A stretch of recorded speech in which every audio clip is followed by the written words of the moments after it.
돌아가지 않습니다. 직진 본능 직설하고.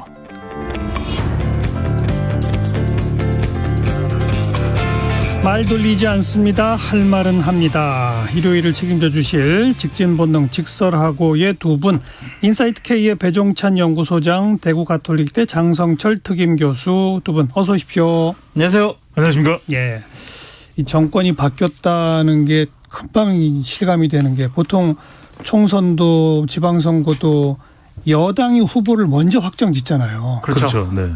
그러니까 이번 지방선거 앞두고 국민의힘이 먼저 후보를 확정짓는 걸 보면 대선 끝난 지 얼마 됐다고 벌써 이 여당 노릇을 톡톡히 하네요.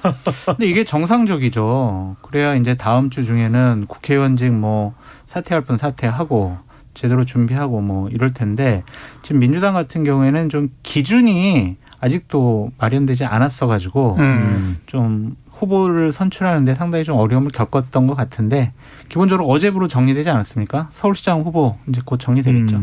예, 아무튼 국민의힘이 17개 시도광역단체장 후보, 또 이 특례시 후보들까지 전부 다 확정을 지었고, 네. 뭐 상당수 현역 시장이라고 이런 분들은 그냥 단수 공천도 있었습니다만, 그렇죠. 네. 관심을 모았던 경선 지역들, 뭐 대구라든지 경기라든지 결과론이 다 났지 않았습니까? 네. 이런 국민의힘의 경선 결과 배종찬 소장은 어떻게 평가하세요? 저는 이제 국민의힘 경선을 위주로 봐야 되겠죠. 과연 이것이 그 유권자들이나 당원들의 객관적인 판단일까. 그러니까 너무 대선 직후에 아무리 불가피하고 어쩔 수는 없다 하더라도 이른바 심심 대결. 윤심, 박심, 심지어는 후보자 개인이 홍심, 대구는 홍심, 강원도는 태심, 김진태 뭐 등등이 되다 보니까 과연 냉정하게 유권자들이 도정을 또 책임져야 될, 또는 시정을 책임져야 될 후보자들을 제대로 골라냈을까. 예. 당원들은 또 이른바 특정 정치인의 영향을 많이 받는 그런 상황이 초래됐고, 좀 그런 면에서는 앞으로 이걸 어떻게 가져가야 될지 객관적으로 우리가 선택을 할 수 있는. 그런데 경선 결과를 보면 어느 한심, 뭐 소위 윤심이 싹 휘몰아 쳤다든지 이런 건 아니잖아요. 그건 아닌데 이렇게 보시면 수가 있는 거죠. 대구 같은 경우에는 그래도 홍심이 가장 강했다. 그러니까 뭔가 좀 박심을 넣은 유영아 후보가 3등 했어요. 그러니까요. 미치지 못한 거죠. 그게 윤심이 모든 지역에 다 영향을 준 건 아니니까요. 특히 이제 우리가 강원도를 보면은 강원도도 김진태 또 후보자의 경우에도 지금 후보로 확정이 됐죠. 그러니까요. 근데 윤심이 안 먹힌 거죠. 그렇죠. 5.18 사과해라. 그러니까 이제 사과를 했어요. 근데 그게 이제 중요한 게 왜냐하면은 이 이른바 김진태 대 황상무의 대결이었지 않습니까? 근데 결과적으로는 그 지역에 얼마만큼 이름을 좀 강하게 각인시켰냐. 이른바 김진태의 태심은 통했는데 황상무의 무심이 통하기는 쉽지가 않았던 거죠. 그 배경에 윤심도 안 먹혔다. 그렇죠. 네.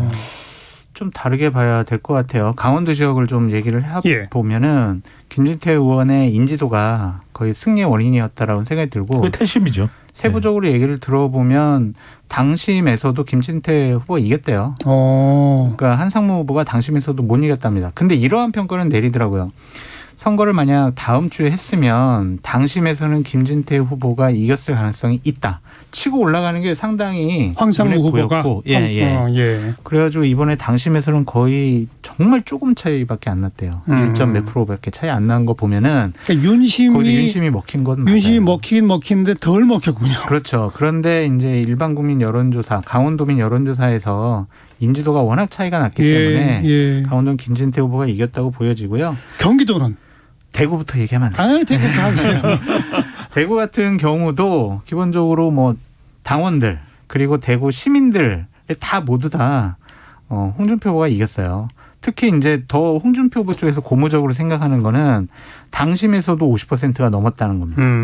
그런 거 보면 당심, 그다음에 대구 시민의 마음 다 홍준표 후보가 얻었다라는 거고, 거기에는 대구 시민들의 성숙한 어떠한 표심이 있었던 것 같아요. 박근혜 전 대통령, 그래 좀 안타깝고 애틋하고 미안하긴 하지만 저분이 다시 정치에 관여해 영향력을 행사하려고 그래, 복귀하려고 그래, 이건 옳지 않아라고 생각을 한 것 같습니다. 그거는 유영하 변호사가 18% 정도로 3등한 거 보면 예. 알 수가 있다라는 생각이 또 들고요. 아무래도 정치 신인이니까 예. 그 힘이 좀 딸리는 그렇죠. 시장 좀 네. 마음에 안 들었겠죠. 그것도 있었는데요. 대구 지역의 국회의원들이 유영하 변호사가 이번에 대구시장 되는 거를 정말 많이 반대했대요. 그러니까요. 왜냐하면 그러니까요. 2024년도에 만약에 대구 지역 총선 공천에 이번에 유영하 변호사가 대구시장이 되면 박근혜 전 대통령 눈치를 봐야 되잖아요. 그분이 가장 영향력이 커지는 거니까. 맞아요. 그래서 그거는 미리 차단해야 된다라는 암묵적 동의가 있었답니다. 그래서 이번에 홍준표 후보가 좀 예상외로 쉽게 이겼다라고 보여지고 경기도는 너무나 안타깝습니다. 저희가 이제 먼저 살펴봐야 될 게요. 당원 투표를 했잖아요, 이번에. 지금 충북 같은 경우에는 33%였는데 경기도가 65%예요. 이번에 전 지역 18개 시도 지역에 당원 투표의 평균 투표율이 45%거든요. 경기도가 65예요. 20%가 높아요. 그냥 막 몰려들었군요. 그러니까 완전히 조직동원을 했다라고 볼 수밖에 없어요. 그러니까 경기도 당협의 대략 90%가 김은혜 후보를 밀었다. 그 조직표의 승리가 아니냐라는 생각이 들고요. 만약 전국 평균처럼 45% 정도 투표율이 나왔으면은 유승민 후보가 이겼죠. 그러니까 당심에서는 70% 김은혜, 민심에서는 60% 유승민. 그렇죠. 이렇게 됐잖아요. 예. 그러니까 이게 결국에는 윤심을 업은 조직력의 승리였다. 그래서 좀 안타까워요. 저는 그 국민의힘의 이 경기, 강원, 대구 세 곳 경선 결과에 공통적으로 바라 보여지는 한 가지는요. 그 지역에 기반을 둔 오래된 정치 세력 그분들이 이긴 거예요. 그렇죠. 제가 어찌 보면 황상무, 유영하, 유승민 다 그 지역 정치를 보면 뉴페이스거든요. 그렇습니다. 그렇죠. 그 뉴페이스를 거부한 거예요. 제가 그 부분을 지적하는 겁니다. 그래서 무슨 말씀이냐면은 경기도의 당원들의 투표율이 많았고 적었고를 떠나서 투표율보다 더 중요한 것은 투표한 사람들 중에서 특정 후보를 지지한 비율이 어느 정도 됐느냐 이게 더 중요한 거잖아요. 그 이야기는 뭐냐면은 지금 경기도도 그렇고 강원도도 그렇고 대구도 그렇고 과연 대구 시민들의 최고의 선택지가 홍준표였을까? 강원도 또 도민과 또 국민의힘 당원들의 최고의 선택지가 김진태였을까? 없으니까. 방금 전에 말씀하신 제가 그 말씀을 지적하는 거예요. 그러니까 이게 찾아봐야 아무리 대선 이후기 때문에 이 특정 정치인인 윤석열 당선인의 영향력 윤심과 또는 홍심도 왜냐하면은 본선 경쟁까지 본선을 앞두고 국민의힘 내부에서 막판까지 경쟁을 벌였던 아주 유력 정치인이잖아요. 김진태 전 의원도 마찬가지고. 그러니까 신인이나 여성이 들어갈 빈자리는 없는 거예요. 제가 이 말씀을 드리는 거죠. 그래서 정치권이 더불어민주당도 마찬가지예요. 지금 논란을 겪고 있는 이유가 정작 대안을 이야기하고 전략공천을 생각했는데 내보낼 사람이 있느냐? 없어요. 그러니까요. 그러니까 이게 정치판 자체가 완전히 새롭게 저는 개혁이 되고 개편이 돼야 되지 그냥 똑같은 인물이 계속 반복이에요. 그러면 해전문 후보들이 계속 속출할 수밖에 없는 구조라는 거예요. 근데 뭐 경쟁자들을 보면 좀 경쟁자들의 능력을 좀 각 뭐 도라든지 각 시민들이 인정을 해주지 않은 것 같다는 생각이 들고 저는 뭐 대구나 강원도 같은 경우에는 오래 정치한 분들이 지역 정치인들 됐다라고 하는 부분은 동의를 하지만 경기도는 그게 아니었던 것 같아요. 근데 당협위원장들이 똘똘 뭉쳐서 그럼요. 새로운 대구 출신의 정치인 오는 걸 거부한 거 아니에요?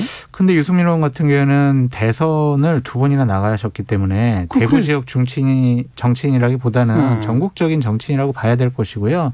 김은혜 의원이 언제부터 경기도 살았습니까? 2020년도에 그냥 거의 분당 갑에 맞아. 또 그렇죠. 네, 거기서 출마해서 경기도민이라고 하긴 좀 그렇죠. 그럼 여기는 윤심이고 조직표예요. 그러니까 이게 아무리 생각을 해봐도 참 이 민심이 어긋난 그러한 결정이 된 것이 과연 경기도 본선 경쟁력에 어떠한 영향을 미칠지. 장 교수는 본선 경쟁력에서는 유승민 쪽이 앞섰을 것이다라고 지금 보는 거죠. 왜냐하면 그동안의 여론조사를 보면은 중도층에서 더 많은 지지를 받은 분이 유승민 후보였거든요. 근데 이제 김은혜 후보 측에서는요, 유승민 후보 지지자분들이 지금 SNS상에서 지금 난리가 아니에요. 되게 힘들어하시고 우리가 정말 이기는 거였는데 윤심에 의해서 이것이 꺾여졌다라고 생각을 해서 오히려 이런 분들도 계시더라고요. 내가 김은혜 뭐 낙선 운동하러 다니겠다. 차라리 김동연 후보 찍겠다 이러거든요. 그래서 김은혜 후보는 다른 어떤 선거 운동보다 유승민 후보 지지하는 분들의 마음을 좀 어루만져줘야 되고 좀 그분들의 마음을 얻기 위해서 더 많은 노력을 해야 될 거다. 왜냐? 선거는 진영이 분열되면 이길 수가 없다. 근데 유승민 후보의 그 경선 패배 이후의 반응을 봐서는 쉽게 안 도와줄 것 같은데요. 저는 일단은 패자는 승복해야죠. 어떤 이유든 간에. 물론 뭐 승복 안 할 수는 없죠. 그리고 뭐 윤심을 끌어내지 못한 것도 어떻게 보면은 유승민 전 의원의 역부족인 거죠. 선거를 하는 게. 그걸 아무도 예상을 못했으니까 다 예상을 했잖아요. 그래서 저는 어떤 식으로든 그러면 윤석열 당선인을 만나서 뭐 승부를 짓든지 그 부분에 대해서 어떤 식으로든 유승민 전 의원이 문제를 해결해내든지 그렇게 할 수 있는 또 사안도 아니고 하지도 못했거든요. 그렇다면 결과적으로는 저는 이건 이 여하튼 평가에 대해서는 그 기준은 갑자기 김은혜 전 의원이 유리하도록 바꾼 것도 김은혜 의원이 유리하도록 바꾼 것도 아니잖아요. 그렇다면 승복하고 저는 제발 이런 거 끝나고 나서 막 뒷말을 올리고 이런 거는 별로 바람직하지 않다고 생각해요. 왜냐하면 그것까지 감안해서 이른바 윤심까지도 넘어서야 됐던 것이 유승민 전 의원에게 주어진 과제였던 거죠. 안타깝지만 마찬가지로 유영하 변호사도 박심으로는 부족하다는 이야기를 계속 진단이 나왔잖아요. 그럼 그것을 어떻게든 본인이 넘어설 수 있는 수단과 방법이 있어야 되는데 그렇지 못했다는 것은 역부족인 거죠. 저도 한 말씀만 좀 드리도록 하겠습니다. 그러니까 선거에 윤심이 과도하게 개입된 부분은 윤핵관들이 좀 반성을 해야 될 부분이다라는 좀 생각도 들지만 유승민 의원께서도 흔쾌하게 승복하지 않는 모습 보인 것은 좀 실망스럽다라는 생각이 들어요. 그 표현이 셌어요. 셌죠. 2018년 진박 간별사들의 칼춤이라는 표현까지. 16년 네네 2016년. 16년. 예. 네.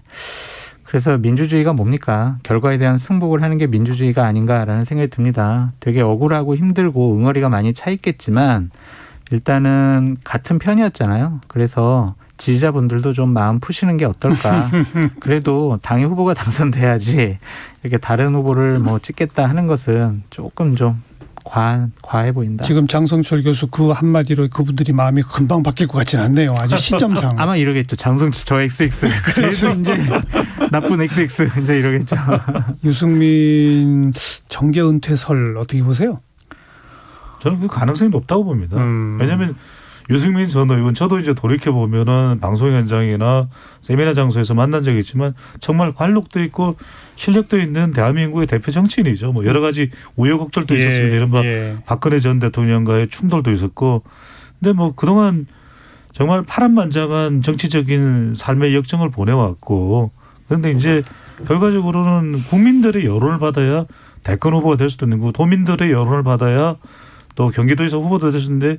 그까지는 못 간 것이거든요. 못 간 거죠. 역부족이죠. 말한 대로. 그렇다면 이제는 뭐 마무리하고 정계 은퇴 수순으로 가는 것이 맞지 않을까 싶고요. 그러면서도 한국 정치에 또 기여할 바가 여러 부분 또 있겠죠. 그 길을 가야 되지 않을까 싶어요. 좀 다른 생각인데요. 아, 그래요? 예, 유승민 후보의 여러 가지 능력이 너무 아까워요.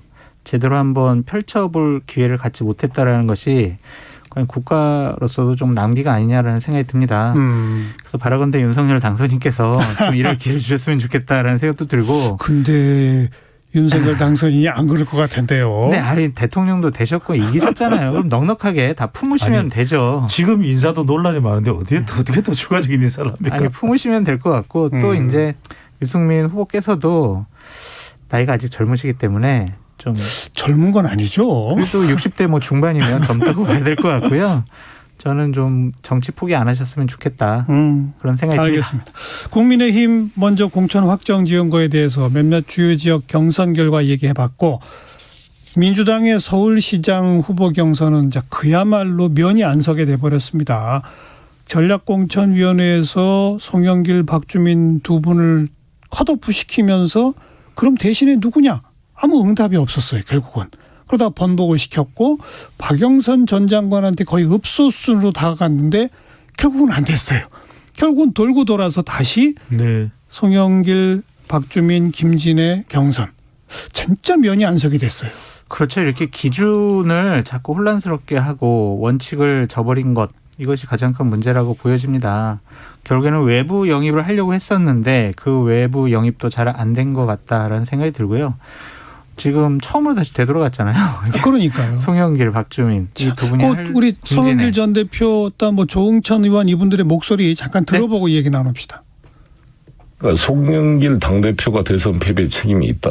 그러니까 나오지 말아라 그러면 대선 패배는 후보가 책임이 더 크죠. 대표보다. 아이고, 예. 이재명 후보도 같이. 어떤 형태는 참여해야 되고 송영길도 나서서 서울시장을 이기지 못하면 경기도도 어렵습니다.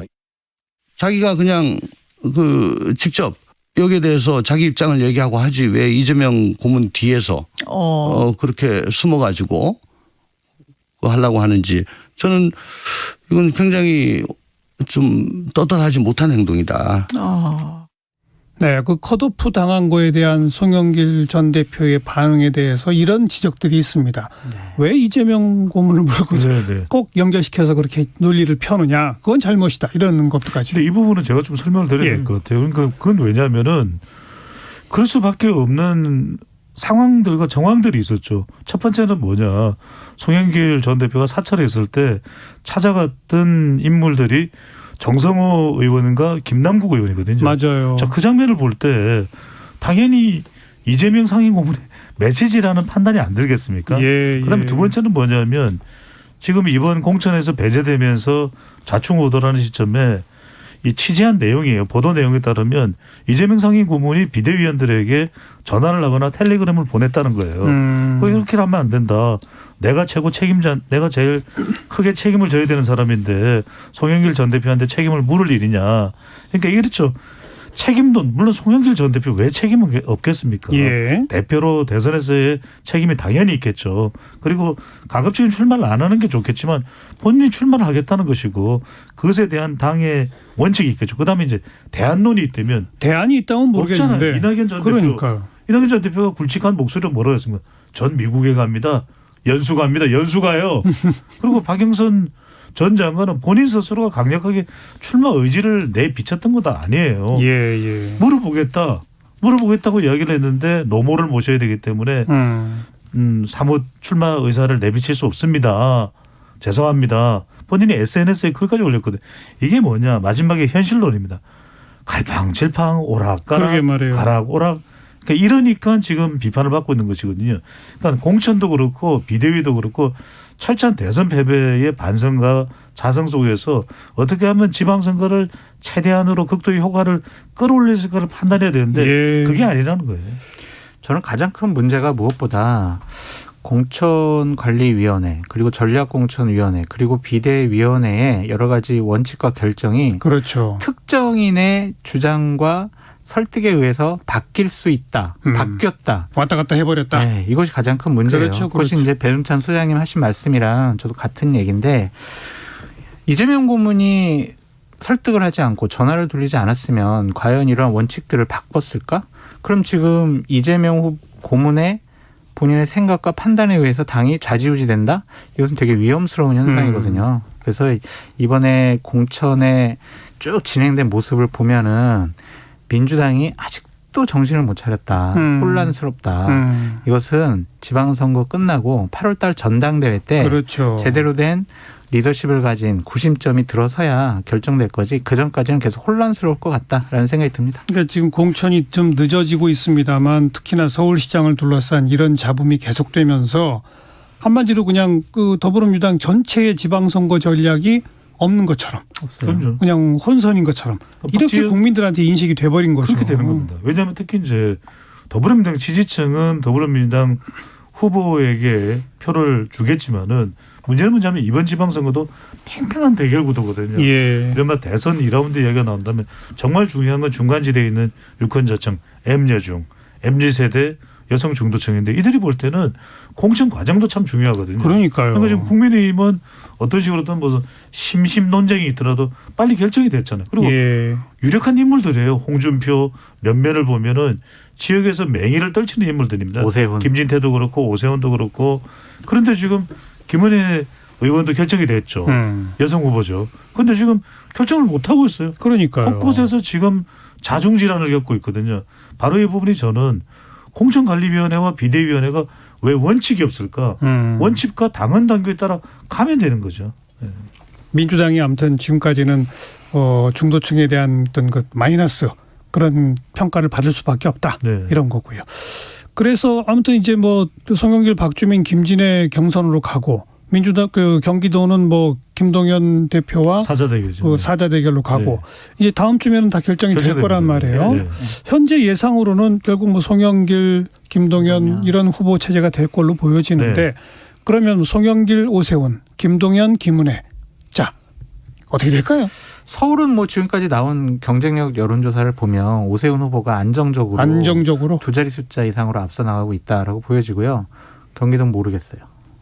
네, 왜냐하면 지금 여론조사를 해봐도 엎치락 뒤치락을 하고 있고 지난번 대선 때는 민주당이 이겼고 이번에 또 국민의힘 같은 경우에 김은혜 의원 같은 경우에는 경선 후유증이 좀 클 것 같아요. 내부에서. 네, 그것을 제대로 잘 수습하지 못하면 쉽지 않은 선거다. 분위기는 좋은데 구도는 좋은데 쉽지 않은 선거가 될 수 있을 것 같다라는 생각이 듭니다. 저는 이번 경기도와 서울은 자꾸 후보를 봐서는 답이 안 나올 것 같아요. 이건 대선 2라운드라는 말씀을 드렸듯이 경기도와 서울은 윤심이냐 명심이냐. 그러니까 대선 때의 여파와 여진이 계속 되고 있거든요. 아직까지도. 그렇다면 경기도는 직전 경기지사였고 대선에서도 46만 표 차이로 이긴 이재명 더불어민주당 상임 고문의 영향력이 제일 중요하겠죠. 그 영향력이 발휘되는 것이 선거에 가장 큰 영향을 준다면 서울은 그래도 31만 표를 윤석열 당선인이 앞섰고 그리고 맞아요. 오세훈 시장 자신이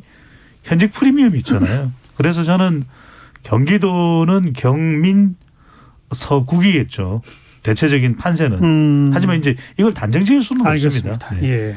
자, 재보궐선거도 이제 여러 곳에서 열리게 됐는데 여기에 과연 이재명 후보가 등판할 것이냐?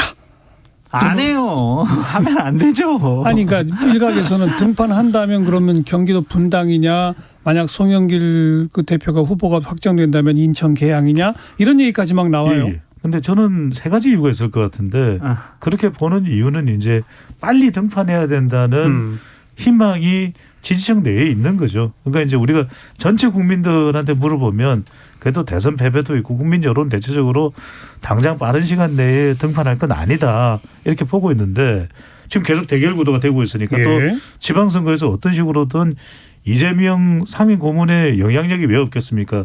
대선에서의 후보들에게 지원이 가능한 그 영향력은 지원할 수밖에 없겠죠. 가만히 있을 수는 없잖아요.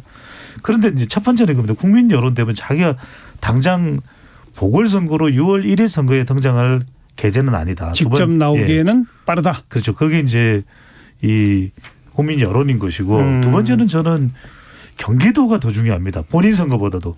경기도에서 지는 순간 사실상 미래 권력으로서의 이재명 고문은 상당한 타격을 받을 수밖에 없고 대장동 샅샅이 파헤치겠죠. 그러니까 누가 되든 김동연이 되든 안민석이 되든 조정식 염태영이 되든 그 길을 이기게 만들어야 되거든요. 그러면 자기 선거가 있으면 다른 선거에 힘을 총력을 에너지를 쏟아붓기가 힘들기 때문에 못 나올 거다. 네, 저는 6월 달에는 지방선거고 8당을 한다고 봅니다. 유지 8당.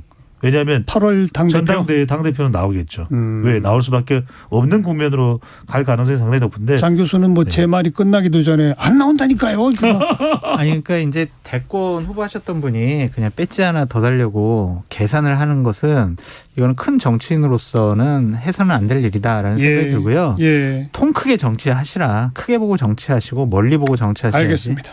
1시 40분 향해 가네요. 잠깐 교통정보 알아보고 후반부 토론 이어갑니다. 임초희 씨. 네, 이 시각 교통정보입니다. 고속도로 위로 나들이 차량보단 귀경 차량들이 많습니다. 5시 무렵 정체 절정 예상되는데요. 벌써부터 긴 구간 정체 이어지는 곳 많습니다. 서해안고속도로 서울 방향은 당진 부근에서 서해대교까지 17km 구간 정체가 꾸준합니다. 이후로는 매송부터 용담터널, 일직과 금천 사이가 막히고요. 논산-천안고속도로 천안 쪽 정우터널에서 인풍교 쪽으로는 12km 구간 정체가 확 늘었습니다. 이후 남풍세부터 풍세교 쪽으로도 어렵고요. 경부고속도로 서울 방향은 옥산 부근에서 목천 쪽으로 14km 구간 정체가 깁니다. 이후 안성분기점에서 교통량 늘었고요. 수원 부근 1, 2차로에서는 사고 처리 중이라 기흥나들목부터 3km 구간 제속도 못 냅니다. 더 가서는 양재 부근에서 반포나들목까지 밀리고요. 서울 시내 동부 간선도로 의정부 쪽은 월길교 부근에서 사고 처리 중이라 월릉분기점부터 정체가 심합니다. KBS 교통정보센터에서 임초희였습니다.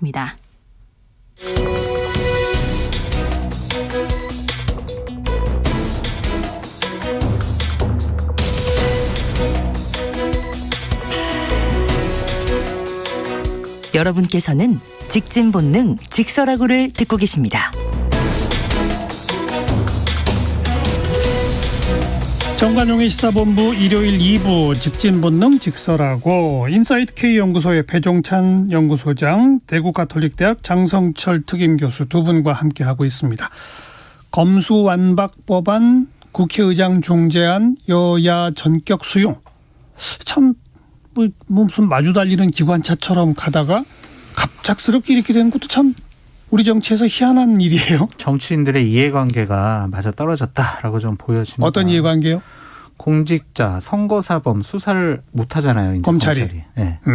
이거는 좀 이해관계라고 봐요. 그냥 경제부패사범 수사만 이제 검찰에서 한 1년 6개월 정도 하는 것으로 되어 있는데 과연 이게 맞는 것이냐. 아무리 생각해도 저는 이해할 수가 없어요. 검사가 막강한 권력을 갖고 있었기 때문에 현직 대통령 아들들도 구속해서 법정에 세웠고요. 형들, 측근들 다 수사하지 않았습니까? 예. 이제 그런 모습 못 볼 것 같아요. 그래서 저는 이것이 자신들을 향한 수사를 하지 못하도록 하는 것에 대한 이해관계가 맞아떨어졌다라고 비판하고 싶습니다. 배종찬 소장. 물론 이제 고위공직자 같은 경우에는 공수처가 있긴 하죠. 공수처가 있기도 하고 또 경제 부패는 이제 남겨둔다는 건데 저도 상당히 당황스럽고 황당하기도 했습니다. 이 중재안이 금요일 날 수용이 되는 모습을 보고서 검찰에서는 계속 반발하고 있는데 그러니까 이게 검찰 수사권 완전 분리, 완전 박탈도 아니고 그렇다고 해서 국민의힘이 주장하던 범죄 방지법 수준 사항도 아닌 거고 그러니까 도대체 뭘 목표로 하는 법안인지를 중재안인지를 잘 모르겠어요. 그러니까 이게 의무조항도 아니기 때문에 이대로 법안이 통과가 된다면은 저는 윤석열 정부에서 한동훈 법무부 장관 후보자가 법무부 장관이 된다면 지금 뭐 심지어는 이 검수완박에 대해서 야반 도주라는 표현까지 쓰지 않았습니까? 예. 그렇다면 저는 의무조항이 아닌 여전히 구멍이 숭숭숭 나 있는 법안이라면 얼마든지 저는 이것 자체를 뒤집게 할 가능성도 열려 있는 것이고 특히 중요한 게 중대범죄수사청, 중수청, 한국판 FBI가 그렇죠. 만들어지고 나야 검찰 수사권이 완전히 없어지거든요. 나머지 두 개도 이제 글로 가는 거죠. 그런 거예요. 그런데 이게 1년 내에 만들어진다는 보장이 있느냐? 보장이 있나요? 그러니까 저는 이것 자체가 여전히 방금 전에 말씀하셨던 대로 정치권의 이해관계만 딱 맞아 떨어져서 중재안이 된 거지. 뭔가 어느 쪽으로든 뭐 그렇다고 해서 국민들이 원하는 방식으로 결정이 된 것도 아니고 굉장히 황당스럽고 당황스러운 거죠. 근데 두 분 다 이제 좀 비판적인 입장을 보이셨는데 그러면 아예 이 중재안이 아니라 민주당이 이거 줄곧 주장해왔고 밀어붙였던 6개의 범죄 전부 다의 수사권을 경찰로 일단 넘겨버리는 그래서 수사권과 기소권을 엄격하게 분리하는 이른바 글로벌 스탠다드 방향으로 가고 검찰의 그동안의 자의적 권력 남용의 소지를 차단하겠다라고 하는 취지 자체에 대해서 두 분 다 부정적이었던 겁니까? 저는 일단은 국민 여론 차원에서 분석을 한다면 국민 여론은 지금 검찰 수사권 완전 분리에 대해서 수용 입장이 아니거든요. 반대 여론이 높아요. 높았죠. 예. 국민 여론의 핵심은 뭐냐면 내용을 잘 모르겠다. 1번. 두 번째로는 왜 이렇게 서두를까. 그러니까 이것이 어떤 방향으로 가야 되고 충분한 좀 논의를 해서 국민들이 알 수 있게끔 알아먹게끔 해달라. 이게 여론이거든요. 예, 예. 그러니까 저는 그 여론인 거죠. 그래서 이게 뭐 임기 내에 반드시 해야 된다 이런 차원이 아니라 이게 어떤 정부가 됐든 간에 검찰 개혁이나 검찰 수사권과 기소권의 분리 중요한 거 아니겠습니까? 그러면 사법개혁특별위원회를 만들어가지고 정말 제대로 논의하고 충분히 논의해서 9월 달이 됐든 내년 2월 달이 됐든 제대로 뭔가 중재안이 만들어져서 통과가 되는 게 저는 타당하다고 보는 거죠. 대한민국이 그래도 세계 10위권의 국가인데 형사사법 시스템을 이렇게 한 2, 30일 안에 완전히 바꾼다는 게 맞겠습니까? 작년에 기억하세요? 경찰의 국가수사본부 출범했을 때 뭐라고 그랬냐면 검찰 권력도 견제하고 한국형 FBI 만들 거예요 라고 했어요. 중수청 만들면서 지금 똑같은 얘기를 해요. 국수본이 얼마나 수사를 잘하는지 못하는지 아직 통계조차 없어요. 여러 가지 시행착오가 벌어지고 있는데 예. 그것에 대한 판단 기준이 없단 말이에요. 좋아요. 글로벌 스탠다드면 기소권, 수사권 뭐 이거 분리할 수 있죠. 시행착오, 부작용이 없어야 되잖아요. 이렇게 조급하게 하는 게 맞습니까? 저는 형사사법 시스템에 있어서 검찰과 경찰의 권한, 역할 배분한다라는 것 충분하게 전문가들과 논의하시라고요. 왜 자기들 둘이 앉아가지고 논의하냐고요. 근데 뭐 그 또 민주당의 주장은 벌써 2, 30년 논의해 왔다. 논의했는데 지금 기본적인 법안 이번에 내본 거 보면은 상당히 좀 여러 가지로 허술한 부분이 많다라고 그랬고 그렇게 논의를 해왔으면은 민주당을 제외하고는 왜 다 반대합니까? 네. 민주당 안에서도 사실 반대 목소리가 많이 나왔죠. 네, 양양자 의원 같은 경우에는 민주당 내에서 한 50명 정도가 반대합니다. 이랬거든요. 예. 이런 상황에서 여론도 별로 안 좋았고 민주당 내 분열이 일어났고 그런 상황에서 왜 권성동 의원께서 이렇게 덜컥 합의를 해줬는지 내부적으로 비판을 많이 받는데 야당 원내대표로서는 또 그럴 만해요. 여당이 밀어붙이게 하면은 어쩔 수가 없잖아요. 그렇더라도 이 부분은 명분 싸움이었는데 좀 너무 아쉽습니다. 맨 처음에 장 교수가 얘기한 건 그거 아니에요. 신구 권력의 야합이다. 그렇게 보이죠. 공직자 수사 대상에서 뺀 거다. 예를 들면 권성동 의원도 이런 얘기 하잖아요. 내가 검찰로부터 2년 동안 완전히 그냥 뭐 무슨 탈탈 털렸다. 조작 수사를 통해서 뭐 당했다 이런 식으로 본인의 경험을 얘기하시는데 예. 본인들 많이 얘기하잖아요. 검찰 수사는 대략 우리나라 형사 사건 중에서 대략 1%만 지금도 수사를 하고 있다. 그 수사가요 정말 나라를 깨끗이 하고 맑게 하는데 중요한 수사들이었어요. 권력자들 이런 사람들, 정치인들, 재벌들 이런 거 잘못한 거 누가 수사했습니까? 여기서 그런 측면 좀 장 교수의 표현이 맞는 측면도 있고 동시에 그 수사에 대해서 왜 여기만 그렇게 유독하게 왜 상대편은 안 하고 이런 논란이 항상 있었던 수사이기도 했죠. 그럼요. 그게 검찰을 자의적으로 통제하려고 했던 정치권의 문제지 그것이 검찰에 기본적으로 문제가 있다고 생각하기는 좀 어려운 것 같아요. 분명히 문제는 있죠. 검찰을 어떤 식으로든 개혁하는 건 반드시 필요한 일입니다. 그런데 이제 더불어민주당에서 이야기하는 뭐 20몇 년간인가 이야기를 했다. 예. 그렇다면 여기서 가장 빠져 있는 것은 그럼 25년 동안 이 문제성이 있는 것에 대한 부분을 인식하고 또 법안 개혁을 위해서 추진해왔던 게 25년이라면 국민들이 사실은 잘 알고 이 내용을 알아야 되는 거 아닙니까? 예. 중재안이 발표됐을 때도 저마저도 당황스럽고 장성철 교수도 지금 뿔이 나 있는 거는 내용을 과연 국민들이 알까 싶거든요. 저는요. 이 내용을. 그러니까 일종의 짬짬이식으로 공직자나 국회의원으로 오히려 비켜가는 식이 아닌가라는 식인 거죠. 뭐 저는 이 시간에도 벌써 오래전부터 몇 차례 언급한 바 있어요. 20, 30년 논의해 왔다. 좋아. 존중해 줍시다. 그래서 사실 지난번 공수처 만들고 검경 수사권 조정하느라 뭐 국회에서 심한 몸싸움까지 하면서 어쨌든 한 걸음이든 한 걸음이든 간 거 아닙니까? 네. 그때는 정말 극심한 논의와 갈등 속에 아무튼 결론이 하나 내려진 거잖아요. 네. 내려진 이후 지금까지 평가가 별로 없으니까 조금 더 차분히 현재 시스템을 지켜보자. 그렇죠. 네. 이게 뭐 일반적 국민의 상식이었다고 보는데 근데 대선이 끝나자마자 갑자기 이게 또 튀어나왔다는 거예요. 네. 그런 면에서는 좀 부적절한 것 같아요. 다만 이 안에는 검찰 권력이 그동안에 잘못한 부분에 대한 오래된 지적 이게 하나가 있고 또 한편에서는 말씀하신 공직자들이 자기들 수사 대상에서 빼려고 한 야합적 측면 이 두 논리가 함께 있다는 점 짚어두고요. 청문회 내일부터 바로 시작이죠. 네. 총리 후보자. 어떻게 될까요? 저는 인준을 낙관할 수는 없을 것 같아요. 그만큼 지금 한덕수 총리 후보자부터 너무 많은 의혹들이 지금 불거져 있는 상태고 2007년에 노무현 정부에서 국무총리 인준받을 때는 전혀 상황이 다른 것 같아요. 다르죠. 국민 정서상으로도 지금 고액 수임의 그 의미 자체, 그 고액 수임은 한 것에 대한 어떤 대가가 자리 잡고 있었는지. 있는지에 대한 부분도 의혹이 풀리지 않고 있는 상황인데 그런데 또 이걸 통과 안 시키기도 참 쉽지가 않은 것이 지방선거 앞두고 아예 정부 출범 자체가 그렇게 되면 난항을 겪을 수밖에 없거든요. 결국은 청문회 전국 그 사이에 민심의 흐름이 좌우하겠죠. 중요할 것 같아요. 정확한 네. 지적이세요. 만약 청문회 화요일 날 끝나고 나서 수요일 날 여론조사를 해봤더니 저 사람은 국무총리감이 아닌 것 같아요. 그렇지. 라고 나오면 일반 국민 여론조사에 높게 네. 나오면 민주당이 민주당은 명분이 그렇죠. 있죠. 음. 그럼 감사합니다. 그러고 총리 인준 안 해줄 것 같고 정호영 보건복지부 장관 후보자 같은 경우에는 기본적으로 민주당이 청문회 보고서를 채택 안 해줄 거예요. 그러면은 본인이 자진 사퇴하든지 아니면 대통령께서 지명 처리를 하시든지 해야 되는데 두고 봐야죠. 정호영 후보자 건이 큰 것 같아요. 그러니까 정호영 후보자에 대해서도 40년 지기가 맞다 아니다 이런 또 분분한 해석이 나오긴 합니다만 이것 자체가 여론을 굉장히 약화시키고 있는 것이거든요. 청문회 전국은 이제 또 완전히 새로운 전국입니다. 네. 이제부터는 당선인 측이 약자예요. 수세예요, 수세. 그렇죠. 그것도 거기서 민주당이 사실 실력을 보여줘야지 청문회에서 그럼요. 그냥 그냥 안 되죠. 네. 호통치고 고함 지르고 그러면 민심이 오히려 약영향이거든요. 얼마나 실력을 가지고 그럼요. 네. 하는지 지켜보도록 합시다. 자, 직진본능 직설하고 인사이트 K 배종찬 연구소장, 대구 가톨릭대 장성철 특임 교수 두 분 수고하셨습니다. 감사합니다. 고맙습니다. 방탄소년단의 봄날 잠깐 들으시고요. 다음 주 토요일 뵙죠. 안녕히 계세요.